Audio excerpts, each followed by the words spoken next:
Salmo de Romagem, número 122. Eu vou estar lendo o texto, por favor. Fiquem com as suas Bíblias abertas, porque nós vamos retornar ao texto durante a pregação. E diz assim a palavra do nosso Deus: Alegrei-me quando me disseram, vamos à casa do Senhor. Pararam os nossos pés junto às portas, ó Jerusalém. Jerusalém que estás construída como cidade compacta, para onde sobem as tribos do Senhor, como convém a Israel, para renderem graças ao nome do Senhor. Lá estão os tronos de justiça, os tronos da casa de Davi. Orai pela paz de Jerusalém. Sejam prósperos os que te amam, reine paz dentro dos teus muros e prosperidade nos teus palácios. Por amor dos meus irmãos e amigos, eu peço, haja paz em ti, por amor da casa do Senhor, nosso Deus. Buscarei o teu bem. Amém, irmãos. Graças a Deus. Irmãos, como seres humanos que somos, durante o nosso dia e a nossa semana, durante os meses, nós vivemos sobre grandes expectativas no trabalho. Será que amanhã nós vamos ter clientes? Expectativas quando plantamos algo. Será que no final essas expectativas elas vão ser supridas? Nós teremos uma boa colheita. Expectativas com a criação dos nossos filhos, quanto à sua educação, à sua proteção. Expectativas até mesmo acerca do dia do nosso aniversário. Nós ficamos ansiosos esperando o dia chegar, para então nós nos maravilharmos com aquele dia. Imagina só, o dia da colheita lá do caqui vai ser uma bênção e um dia de alegria para todos nós. Salmos de Romagem trata basicamente sobre isso. E o livro dos Salmos aqui, irmãos, o que são salmos? São cânticos a serem acompanhados por instrumento de corda, poesias hebraicas que evidenciam o sentimento daquele homem para com Deus e o sentimento também de Deus para com os homens. E esse livro dos Salmos ele foi reunido em 5 pequenos livros, fazendo alusão, se referindo lá à lei, o Pentateuco, os 5 livros de Moisés. Dos 150 salmos, o Salmo 122 está no último desses 5 livros, pequenos livros dos Salmos. Então, e esse Salmo 122, nós vemos que ele é o terceiro dos cânticos de romagem. Esses cânticos de romagem eram louvores que os peregrinos entoavam quando eles iam caminhando até Jerusalém em adoração e peregrinação à Terra Santa.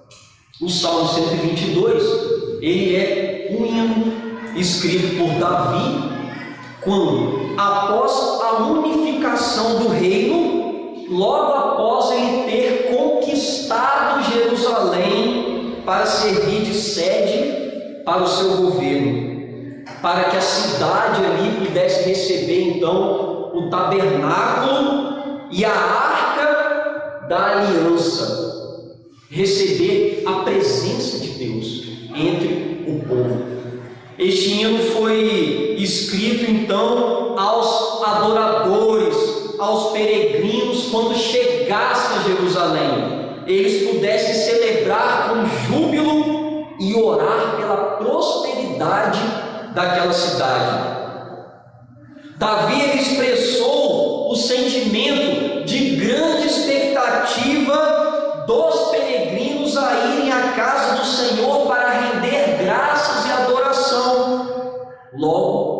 a caminhada cristã, nós devemos nessa caminhada ter semelhante expectativa ao nos reunirmos com os irmãos para adorar a Deus. Diante disso, meditaremos no tema a grande expectativa da adoração. Por que devemos ter essa grande expectativa, irmãos, no nosso coração? Devemos tê-la porque, em primeiro lugar, veja, ela é o que alegra o nosso viver. Ela alegra o nosso viver. Olhe para a sua Bíblia, versos 1 e 2 diz assim: alegrei-me quando me disseram, vamos à casa do Senhor. Pararam os nossos pés junto às tuas portas, ó Jerusalém.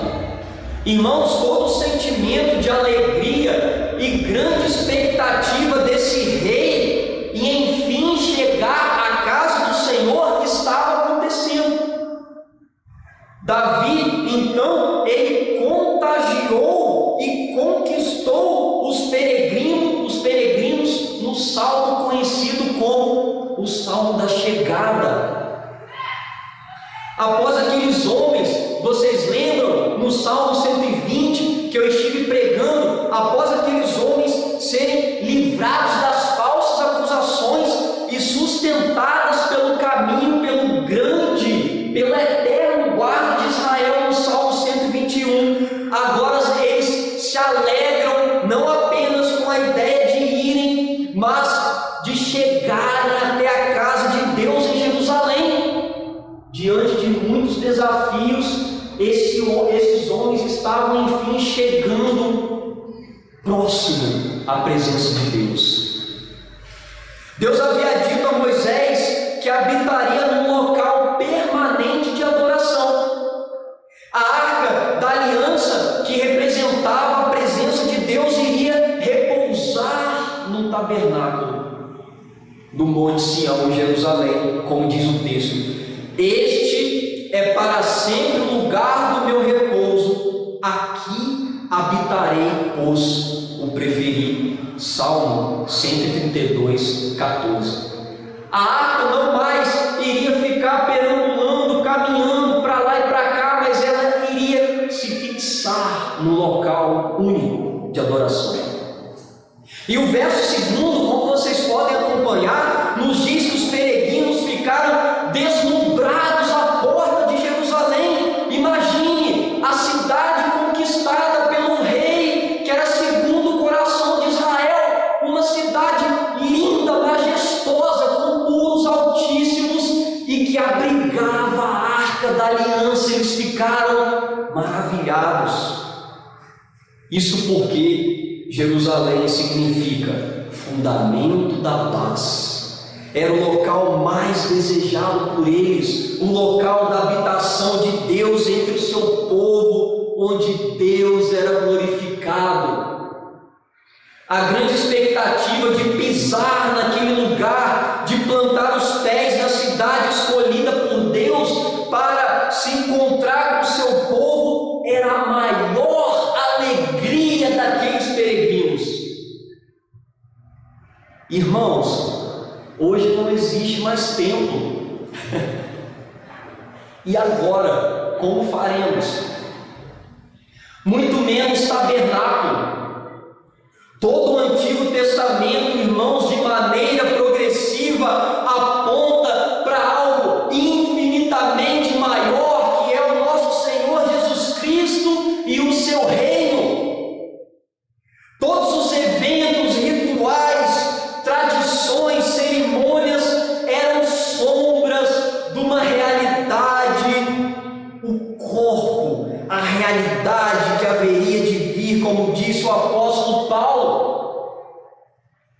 E diante da realidade que é Cristo, nós não mais necessitamos das sombras do Antigo Testamento, porque nós já temos a realidade, o Cristo vivo entre nós.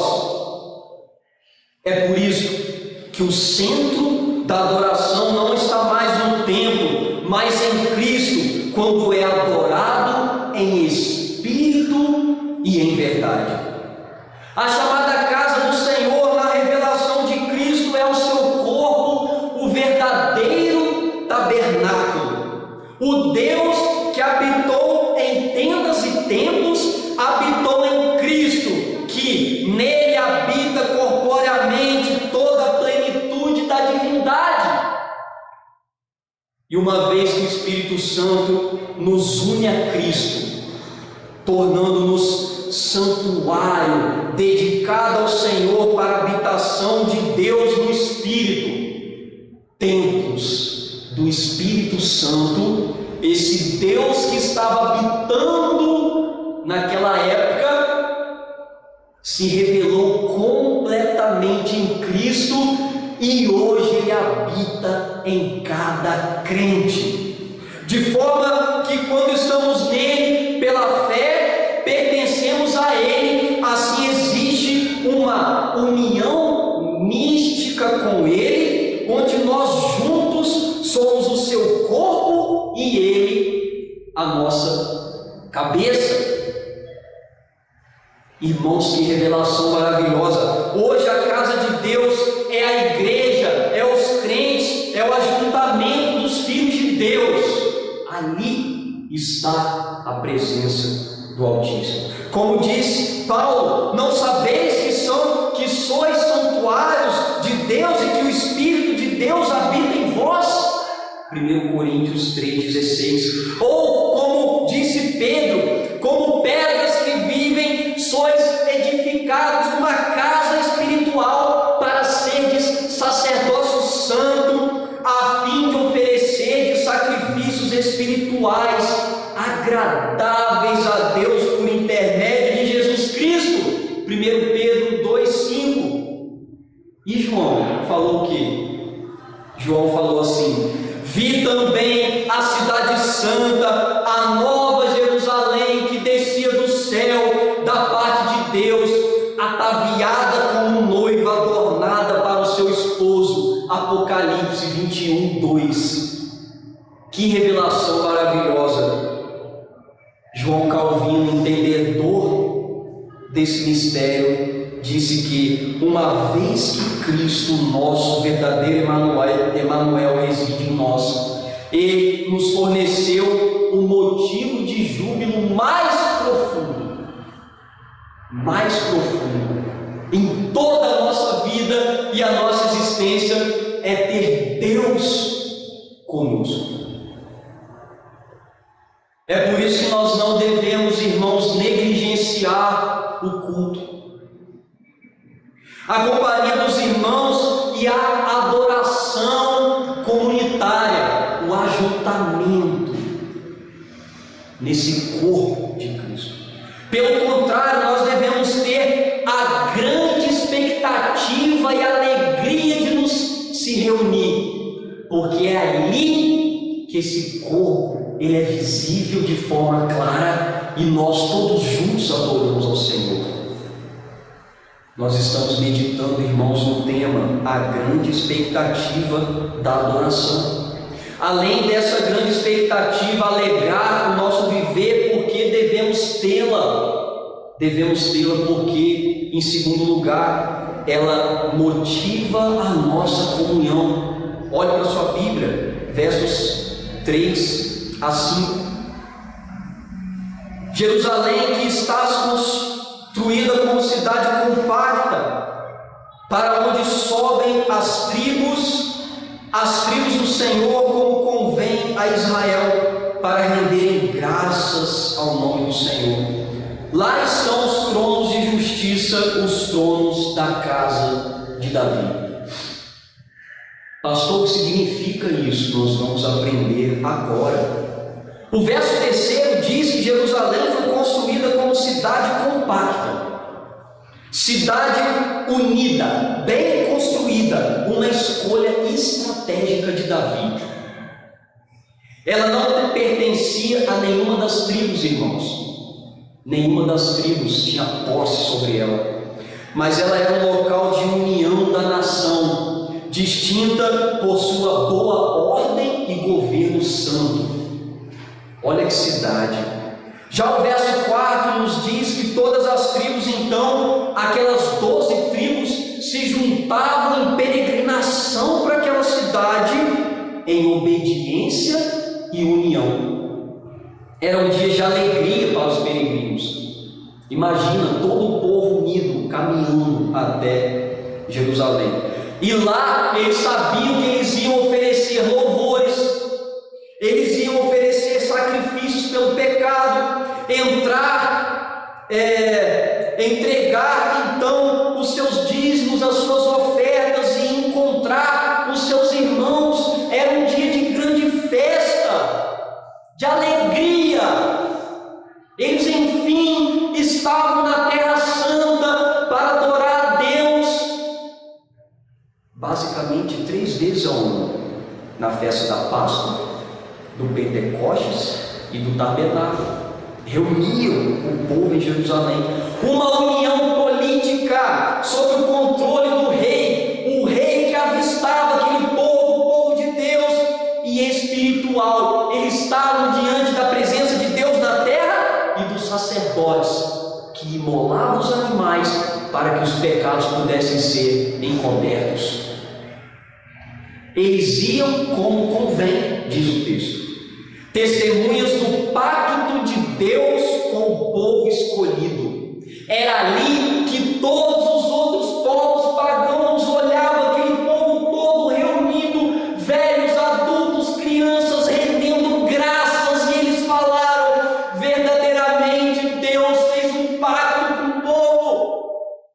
E isso é maravilhoso, irmãos. Iam render graças ao nome do Senhor para que o nome de Deus fosse louvado. Que coisa maravilhosa! E o verso 5 nos diz que Jerusalém era o centro político da nação, onde estava o trono de Davi.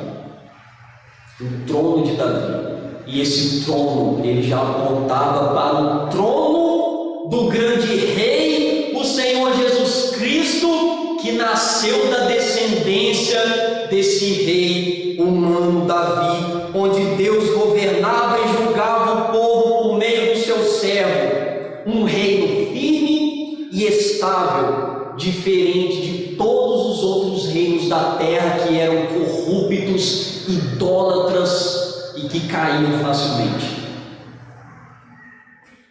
Os peregrinos de todas as tribos nutriam no seu coração essa expectativa que os motivava a conviver em comunhão um com os outros. Eles se sentiam pertencentes a Deus e uns aos outros. Irmãos, o Filho de Deus assumiu forma humana por esse povo que hoje é a igreja. Passou por aflições, foi rejeitado, chorou, sangrou, suplicou e morreu por ela. A comprou por preço de sangue, o sangue mais valioso, algo mais valioso de todo o universo. Isso nos ensina que o amor maior de Cristo em seu coração é por sua igreja. E estar unido a Cristo é estar unido com a igreja, ter comunhão, comprometimento, respeito e amor por Ele, é ter todos esses sentimentos e atitudes também para a sua igreja. Como igreja de Cristo, nós devemos valorizar cada momento dessa peregrinação rumo a Jerusalém celestial. Cada conversa, cada encontro, cada troca de experiências, cada sorriso. Isso é maravilhoso, irmãos. Nós não estamos caminhando sozinhos num mundo difícil, num mundo violento, num mundo de pecado, num mundo de depravação. Nós temos uns aos outros, e o nosso grande Rei é o Senhor Jesus Cristo. Render graças a Deus por estarmos incluídos nessa aliança, no pacto da redenção. Temos o privilégio de não irmos sozinhos, mas como família de Cristo, de domingo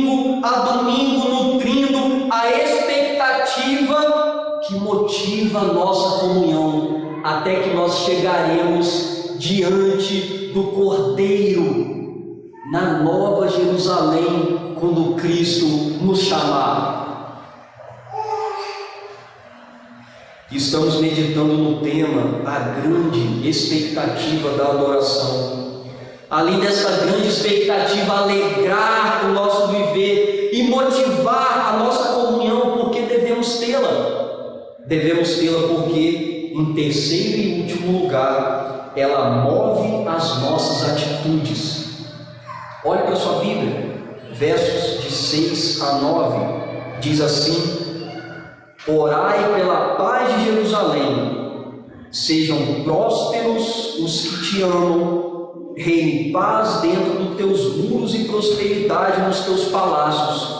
Por amor dos meus irmãos e amigos eu peço, haja paz em ti. Por amor da casa do Senhor, o nosso Deus, buscarei o teu bem. Palavras maravilhosas que saíam do coração desse rei, do rei Davi. No verso 6, o salmista faz um pedido aos seus leitores,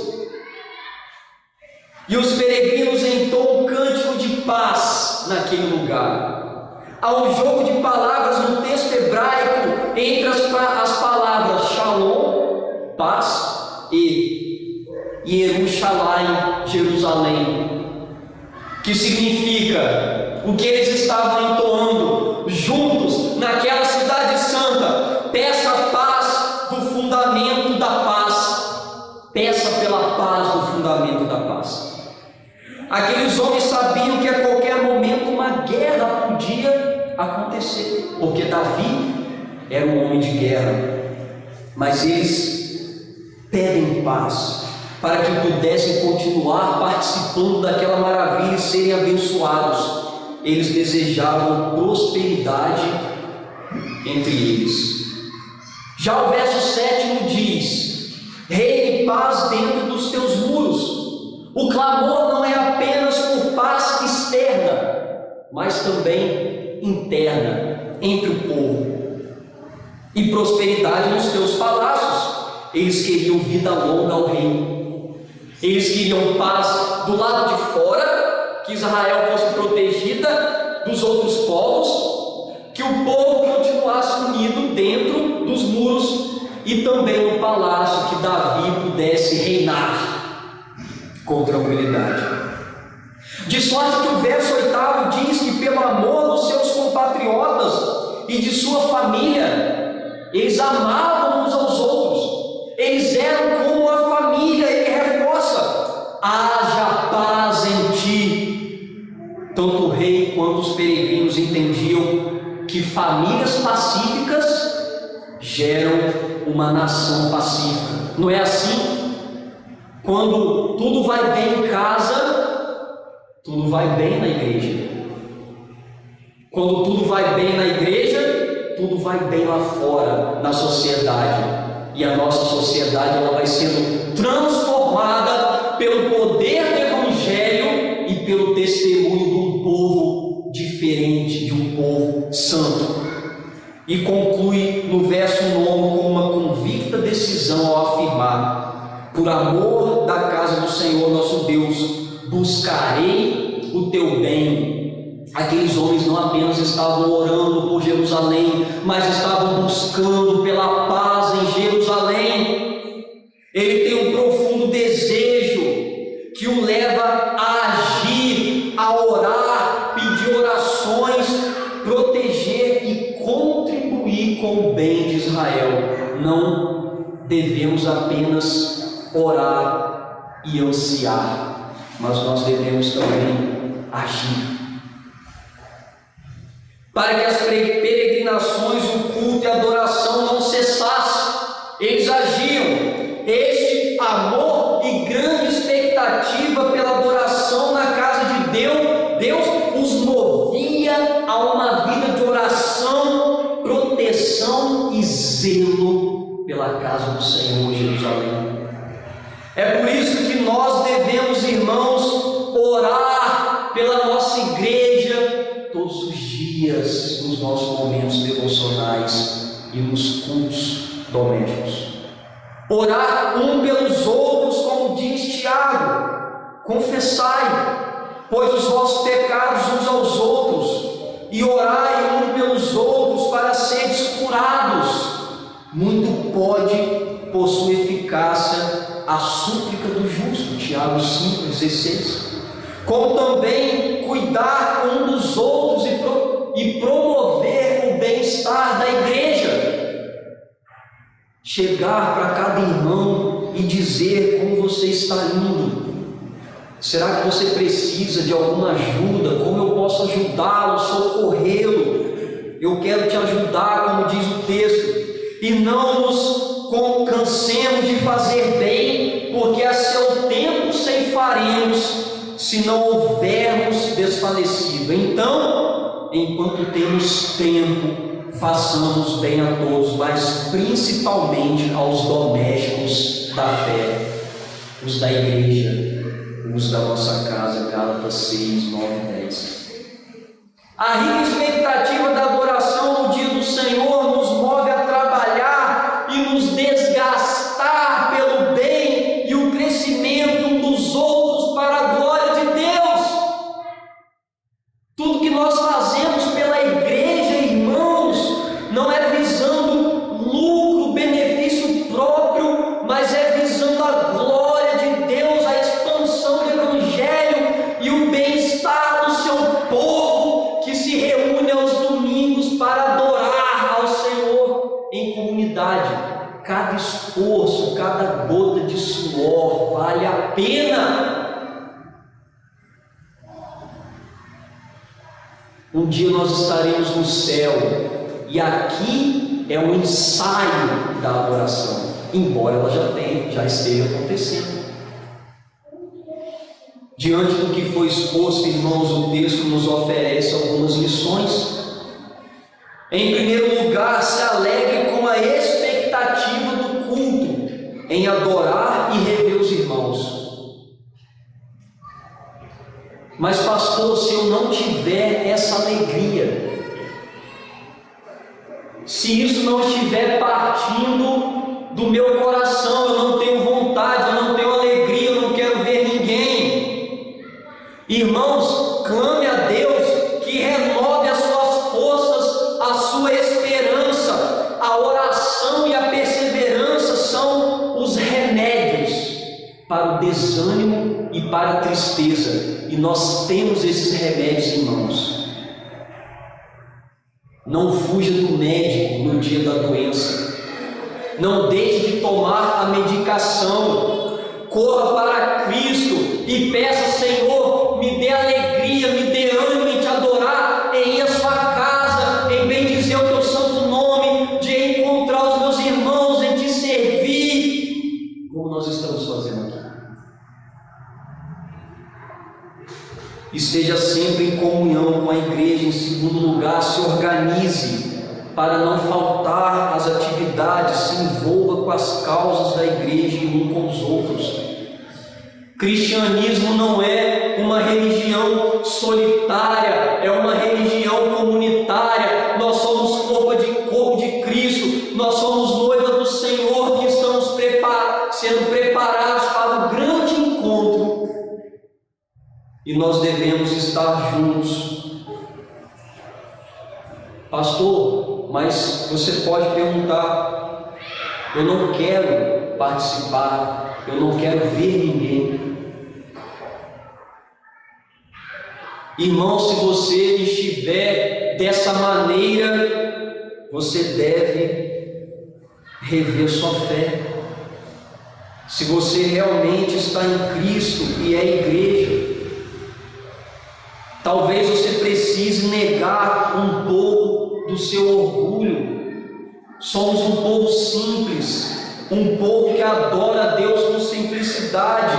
Você precisa rever se você está sendo preguiçoso. Se você, por exemplo, caiu no pecado do cinismo, ou seja, em achar que só os outros têm falhas, que só você é perfeito, eu não vou porque o irmão fez isso, fez aquilo, ele é muito falho. Irmãos, todos nós somos, embora salvos, perdoados, ainda pecamos e estamos trilhando o mesmo caminho como esses peregrinos e necessitamos um dos outros. Olhe para Cristo e aprenda a perdoar o seu irmão. Se você não estiver aqui, dificilmente ele vai mudar. Devemos negar também a prepotência em achar que podemos fazer tudo sozinhos. Mas não é assim que funciona, nós necessitamos uns dos outros. E a obstinação, achar que não devemos obedecer à voz de Deus em congregar. São pecados que precisam ser abandonados. E em terceiro lugar, ore e continue orando pela igreja, um pelos outros, cuidando e protegendo a igreja e uns aos outros. A expectativa do ajuntamento dos santos deve ser superior a qualquer outra da vida. Por mais que tenhamos grandes expectativas na vida, a nossa maior alegria está com o Senhor e com os irmãos. O Senhor, nessa noite, por meio do teu servo Davi, nos incentivou, inflamou os nossos corações acerca da importância de nos reunirmos para a adoração. Que Deus abençoe a nossa igreja. Fique de pé, eu quero orar por você.